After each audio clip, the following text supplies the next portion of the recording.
Shalom, selamat pagi Bapak Ibu dikasihi Tuhan. Kembali lagi pada pagi hari ini bersama-sama kita akan membaca dan merenungkan kebenaran firman Tuhan.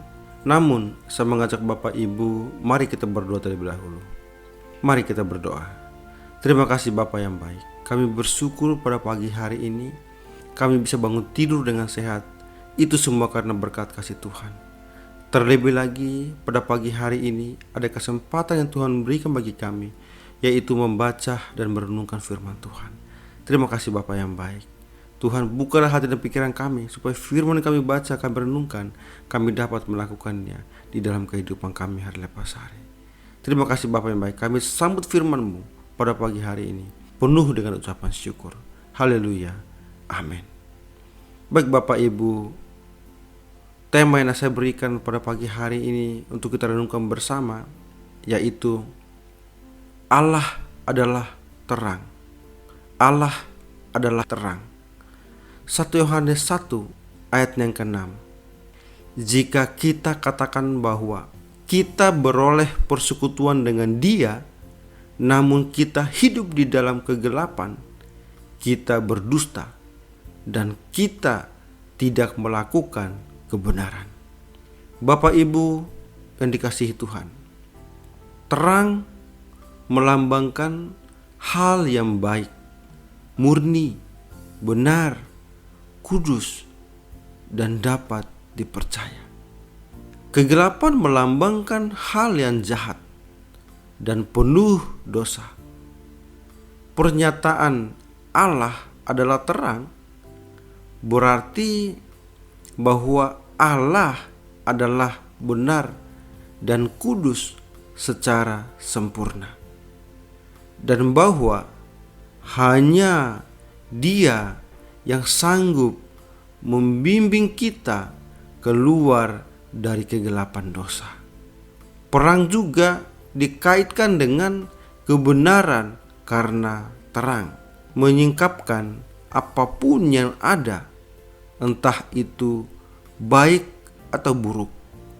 Dalam kegelapan, hal yang baik dan jahat kelihatan serupa. Dalam terang, keduanya bisa dibedakan dengan jelas. Sama seperti kegelapan tidak mungkin ada di dalam terang. Dosa tidak mungkin ada di hadapan hadirat Allah yang kudus. Jika kita ingin memiliki hubungan dengan Allah, kita harus mengesampingkan cara hidup berdosa kita, mengaku bahwa kita adalah miliknya, tetapi kemudian keluar dari hidup menurut keinginan sendiri adalah kemunafikan. Kristus akan menyingkapkan dan menghakimi kebohongan semacam itu. Di sini Yohanes sedang menentang hal pertama dari 3 pernyataan guru-guru palsu, bahwa kita bisa memiliki persekutuan dengan Allah dan secara rohani tetap hidup dalam kegelapan. Guru-guru palsu yang menganggap bahwa tubuh fisik adalah jahat atau tak berharga mengajarkan salah satu dari 2 pendekatan untuk perilaku.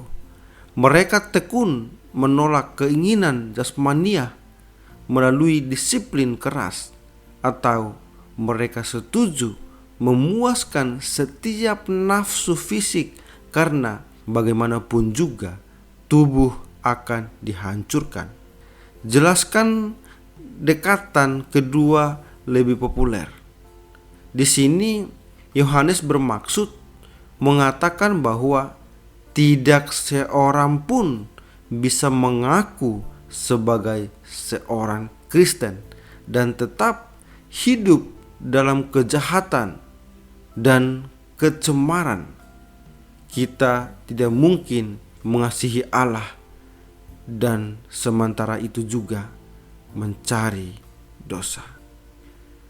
Firman Tuhan dalam surat 1 Yohanes 1 ayat 6 berbunyi, jika kita katakan bahwa kita beroleh persekutuan dengan Dia, namun kita hidup di dalam kegelapan, kita berdusta dan kita tidak melakukan kebenaran. Karenanya, janganlah kita berbohong, janganlah kita berdusta, jangan pula kita menipu. Ingatlah, Tuhan mengetahui segala sesuatu yang ada di dalam hati dan pikiran kita. Sejatinya Tuhan mengetahui segala dosa, kejahatan, kebohongan, atau dusta yang ada di hati dan pikiran manusia. Ia berkuasa menyelidiki hati semua orang.